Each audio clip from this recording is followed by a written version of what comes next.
Yo, in the middle of me talking about movies and stuff, y'all know I've been doing that, sharing my experiences with different films, giving movie reviews and all that. I want to take the time to give a shout out to a certain movie. I probably saw the thumbnail, know what I'm talking about. But I got to give a shout out to this one because you talk about absolute cinema. This movie, shout out to Quentin Tarantino, shout out to Leonardo DiCaprio, shout out to Margot Robbie, shout out to Brad Pitt, shout out to Dakota Fanning, the whole works, Al Pacino, the whole works. Because Once Upon a Time in Mexico, I'm sorry, Once Upon a Time in Mexico, that's another movie, but Once Upon a Time in Hollywood embodies pure cinema. What's that picture? I forgot who was in that picture. Oh, Martin Scorsese. Martin Scorsese, pure cinema. That's what this movie embodied. Now, I'm not going to sit here and give you the rundown of the whole movie. I would encourage you, if you're an adult, or if you're an adult, because I like saying that when it comes to movies so people don't know, every family can see it. No, it's not that kind of movie, but if you can, as an adult, go check this movie out. If you haven't already. If you haven't seen it, this movie's been out for about a while, right? Like 10 years? Something like that. But it's been out for a while, and I have watched it at least 10 times and have enjoyed every minute of it, like I've just seen it, and have caught a few new things every time I watched it. Literally, well, to keep it short and brief, it's a movie that follows the life of a struggling actor, which is Leonardo DiCaprio, and his partner in crime, I call that, or stuntman, Brad Pitt. It follows their life, and also on the side, it follows Margot Robbie, who plays in real life Sharon Tate. This is not a true story movie, but it does take certain characters in real life, like Sharon Tate and the Charles Manson family and all that stuff, and puts it in a Tarantino world. And Quentin Tarantino does it so well, bro. So well. The way he follows these characters' lives, good, bad, ugly, all that stuff, and puts his own version, his own twist in it. I thought, and again, like that picture, pure cinema. And I know it had its backlash with how he put Bruce Lee in it, and how Tarantino with his alleged fetish with feet. You know, if you watch Tarantino movies, you know apparently he has a thing with feet, like he has it on camera. Outside of, I know he gets a little flack for that and the way Bruce Lee was portrayed, but, when it comes to the Bruce Lee thing, I will say this, my response is always the same when it comes to the Bruce Lee backlash. I have two responses.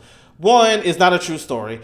Two, his version, you don't have to agree with, but have that same energy when it comes to the Charles Manson family justice and Sharon Tate justice with the Charles Manson family, because people praise that one scene that Brad Pitt has, which I'm gonna talk a little bit more later, but that scene that Brad Pitt has against the Charles Manson followers or whatever, people praise it even though it's not real. People praise the fact that Sharon Tate gets justice for what happened to her in real life.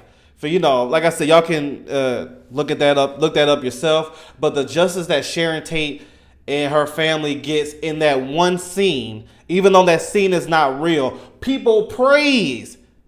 But then go and criticize the whole Bruce Lee thing and say, oh, that's not how he was in real life. Well, neither was that Sharon Tate, Charles Manson situation. That wasn't real life either, but y'all like that. Oh, well, because someone is getting justice in one situation, it's cool to not go the real route. But the fact that Bruce Lee looks like a pushover, looks cocky and whatever, and we don't even know if that's really how he was. Maybe that is how he was. We don't know. I don't know. I never met the dude. He passed away before I was born. I'm born in 1990, and I believe he passed before then. So I would never know. It never made me look at Bruce Lee like, oh, he was a dirtbag. Maybe he was, maybe he wasn't. I don't know. But I always say, keep that same energy when you was praising Tarantino, giving his own version here. Give it the same energy over there with Bruce Lee. You didn't have to like the scene, but to sit there and criticize how bad he is of a person and all, like, he had a lot of backlash for that one scene. But then those same people give credit to that other scene at the end. It doesn't change the movie as a whole. The movie's almost 3 hours or something. And I always said that one scene was like 5 minutes. People getting mad over 5 minutes. It doesn't take away the whole experience of a movie. And literally, this whole movie was an experience. It really felt like a camera following Leonardo DiCaprio's character, a camera following, like how those people do now where they, vlog their life. That's what it felt like. This movie was a vlog of Sharon Tate, a vlog of Brad Pitt's character, a vlog of Leonardo DiCaprio's character. 3 different situations and how they all come together in one. It does it so well. The writing so well. My favorite scene is the one I literally just mentioned. I have 2 favorite scenes, and that's to do with Brad Pitt. When it comes to him and the Manson family, the intensity, the intense heart beating feeling, or how should I explain it? Yeah, intense moment you feel with no music or nothing, not really knowing what's going on when Brad Pitt shows up at the farm of the Manson family house in broad daylight, not knowing what's about to happen. I don't want to explain what happens in that scene because that's something I want people to experience for themselves. But that scene leading up to the ending when Brad Pitt's at Leonardo DiCaprio's house and he's strung out, and to get bombarded by 3 of the Manson followers. And that whole scene, bro, I will tell you, thankfully, I saw this movie in theaters. Not knowing what to expect. I just saw Tarantino, DiCaprio, and Brad Pitt. I mean, come on now. Not knowing how this movie was going to be, I'm seeing the movie. You got them 3 powerhouses. I was going to go see it regardless. So I didn't know what to expect. A lot of them, like that first experience, bro, of that house scene at the end. Well, anyway, let's just stick to the house scene. That house scene at the end, when the Manson family showed up and Brad Pitt is strung out, he has his dog there, and at first I'm like, bro, this is how, he's gonna die. That's how I felt at first. I don't want to spoil too much, but that's what at first hit me, because if you know Sharon Tate, you know what the situation is between her and the Manson family. So when they're in that neighborhood, Tate wasn't technically there where Brad Pitt was, but they was nearby. You put 2 and 2 together like, oh, what? We're seeing this? And now, so I'm already sitting there like this. Then it turns to a whole different situation. Like I said, this was like a justice moment for Sharon Tate. It didn't really have much to do with her in that scene. But like I said, if you know the story, know that area, you're like, man, I wish this was actually real life. Instead of what happened in real life to Sharon Tate, this is what happened. And it was done in a Tarantino entertaining way. Like, you're sitting there like, bro. And shout out to Brad Pitt's dog. Like, in that situation, that was a crazy moment, bro. But yeah, I've seen this movie at least 10 times, probably more, and I'm going to watch it again. I did watch it again, but I want to watch it again soon. You know those movies that's on television, like TNT or whatever, that's always on repeat?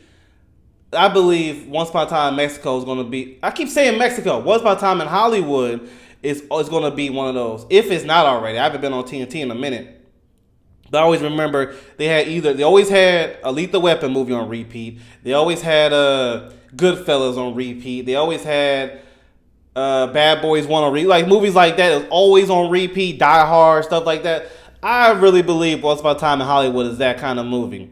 But yeah, the experience I had, I never forget the house scene. Oh, let's talk about DiCaprio, bro. The way he embodies a struggling actor. And his scene when he was playing the cowboy role, that whole experience, it was like, you understand as someone who's not an actor, who doesn't really know what actors go through, to see what a struggling actor look like in that timeline. And probably, I'm pretty sure actors relate to that now. DiCaprio embodied that perfectly. Him sitting in his trailer, going crazy. Him sitting there hoping that he nailed that role right, and then for that little girl to basically let him know, like, you did a good job. The director to let him know, and he's sitting there, yes, and you feel that after you, because Leonardo DiCaprio brought you into his feelings before that scene, and he's sitting there, but then you love the relationship between, it's like a work relationship, but they also like brothers, the relationship that him and Brad Pitt had. And, I ain't gonna front. Sometimes when you know certain scenes, you want to see a part two, even though it's not really Quentin Tarantino's MO to have a part two. But I would love that, even though like Kill Bill Volume 2 and all that stuff. But for the most part, it's not really his thing. I would love to see a part two because I want to know what happens. Little spoiler. I want to know what happens to Brad Pitt's character. You basically you kind of get a conclusion what happens with DiCaprio, like what his life is going to be, his acting and all that stuff. But you want to know Brad Pitt as a stuntman. If, little spoiler, he gets stabbed in the leg, so he even mentions that I might have a little limp now. So now that his stunt life is sort of over, you know what I'm saying? He won't be able to move the same the way he used to. What is his life now? I hope, I sit there, I'm like, man, I hope DiCaprio takes care of him in some kind of way. Not saying he pays all his bills or whatever, but takes care of him in some kind of way since he basically saved him and his wife's life, But you wonder because Brad Pitt does have a just going with the flow kind of attitude. You've seen those kind of people where it is what it is. And that's probably how he will talk too. Where if he loses a job, it is what it is. Okay, I'll figure it out. That's how he talks in the movie. And, I hope, though, that he gets taken care of, especially for saving DiCaprio. But their jobs kind of change a little bit. There's some shifts in DiCaprio's job, which could actually affect Brad Pitt. But hopefully, somehow, I would love a part two just to know what happens in that. You get a scene of what happens with DiCaprio's life. You get scenes where it happens what's going on with Brad Pitt's life, and even like a little more of an update with Sharon Tate now that in that movie she saved. But yeah, like bro, overall, bro,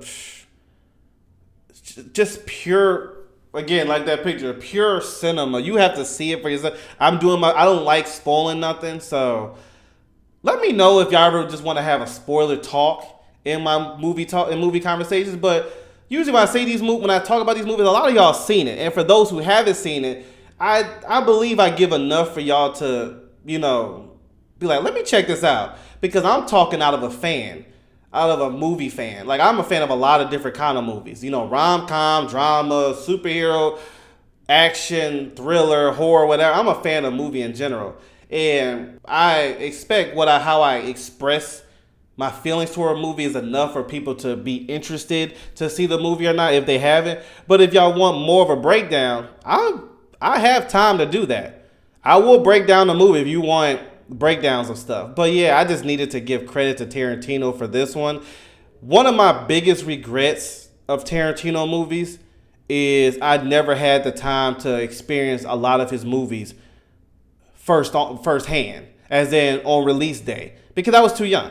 I was too young, rightfully so. Shout out to my parents for watching my heart. I always say some things kids don't need to watch. Heck, some things adults don't need to watch because some adults' hearts are too, they can't handle certain things, and that's fine. But as a kid, with a lot of his movies, Pulp Fiction being one of them, because Pulp Fiction is a classic too. But I experienced that later down the line, 20 plus years later. That was one of my regrets. I'm like, dang. He didn't come out in Hollywood when I became an adult. He did actually before I was born. So I experienced his movies later. That was like my regret, but I definitely understand. And like I said, shout out to my parents. But yeah, I love his movies, bro. I'm waiting for the next one. When is his next movie? And you don't know what he's going to do. Someone said, I don't know if this is true. Someone said he's making a Django 2. And I'm like, he is making a part 2 of something? He's like, yeah, and Django 2 is going to be like, Zorro's going to be in it. Interesting. The Mask of Zorro and Django? If that's true, I'm interested to see where he goes with that. But I don't know. Who knows? Like, who knows with Tarantino? It could be a whole different kind of... That's the thing. With his films, you don't know. Unless he says it, you don't know. And I love his attitude with Hollywood. And with all these people that complain too much. I love his attitude. like people try to tell him, he's like, you can't tell me what to do. I'm gonna do what the heck I want to do. And I think that's one of the reasons people support him is because he doesn't move with the wave of what everybody on social media, whatever, says. He does what he's gonna do what he's gonna do. I'm an artist, and you can't tell me how to make my painting. I love that energy, and I think a lot of people like that, not just for him, but a lot of actors or musicians or anybody, not just in Hollywood, just anybody. You know, a lot of people respect that people have, you know, their version of what art is and stand on it no matter if it's famous or not. I have this vision. You can come watch it or not. And that's what Tarantino's always had. He's always, you see, like when you see his interviews, he always had that attitude. And I think a lot of people are supporting him, one, because of that, and two, his product is very well done. Because just because somebody has that attitude don't mean their product is done well. Because just because you have that energy, like I'm gonna do what I want to do, don't always mean it's right. But when you have that energy and your product comes out masterful, people want to rock with it. So let me clear that up. It's not the fact that he just had, I'm gonna do what I want to do and people support. No. It's not that. It's that, and his vision, not like most of the time, works for people. So we already know what he's capable of. And so for people to want to change him when we already know what he's capable of, it's like, no. And I'm glad with how times, like they say, times are changing. So you got to just go with the way. He's like, no, I'm going to still do what works for me. So I'll put it that way. People rock with that. They're like, okay, he's going to be him. It's worked with him for so long. Why the heck is he going to change? You know, he's an artist. And you can either watch it or don't. And he has that attitude. And I can respect that because his art does work. It's masterful. You sitting there, you know, do I like in all his movies, every little thing I see? No. You know, I'm not like, oh, that was great. Every scene was great. But if I could enjoy 90, I always say, if I could enjoy 90% of your movie, you've done an amazing job. We're not going to like every little thing. Not just for him, but anybody. You know, when a singer comes out with an album, I might not like every song, but if I like 90%, 70%, 80%, hey, I'm buying that album. You know, that was a great album. So, you know, there's people looking for perfection. I mean, I ain't looking for no perfection. If I can enjoy a moment and you got me watching your movie 10 plus times, not a single action scene I take that back. In a way it is, but you know what I mean. No, you know, superhero, no, you know, crazy gunfire, nothing like that. It's just a story of three people sharing their life and done in an artistic way. You got my attention and done well. I mean, the performances are done very well. But anyway, I talked longer than I wanted to. But I wanted to give a shout out to Once Upon a Time in Hollywood because you talk about pure cinema. That is pure cinema. That is pure cinema. There's other movies that's on my list that's pure cinema. But I was watching it again, and I'm just like, I had to give a shout out to Tarantino. You know, I'm looking forward to his next project. Who knows? Who knows when that is? But hey, you have a fan here. I have a fan of, you know, him, Martin Scorsese, Michael Bay, Zack Snyder. Yes, I'm a fan of Zack Snyder. I don't know why he gets all this hate. You know, it doesn't matter. Watchmen. He gave me Watchmen. He gave me Batman v Superman, Man of Steel, the Zack Snyder Justice League. 300, like, come on now, like, let's stop playing. I know every movie he has isn't great, but my goodness, he getting a lot of hate for, you know. Anyway, that's another conversation. But yeah, shout out to him. Let me know what's your favorite Scorsese movie. I would have to, yeah, I might have to say that's my favorite Scorsese movie. He has a lot of great ones, so I'm sitting there like, love Pulp Fiction. He has so many great ones, bro. I would have to say Once Upon a Time in Hollywood is my favorite. Yeah. Shout out to him. Let me know what's y'all favorite. But yeah. Thank you, Tarantino. Quentin Tarantino, you are a legend. Thank you.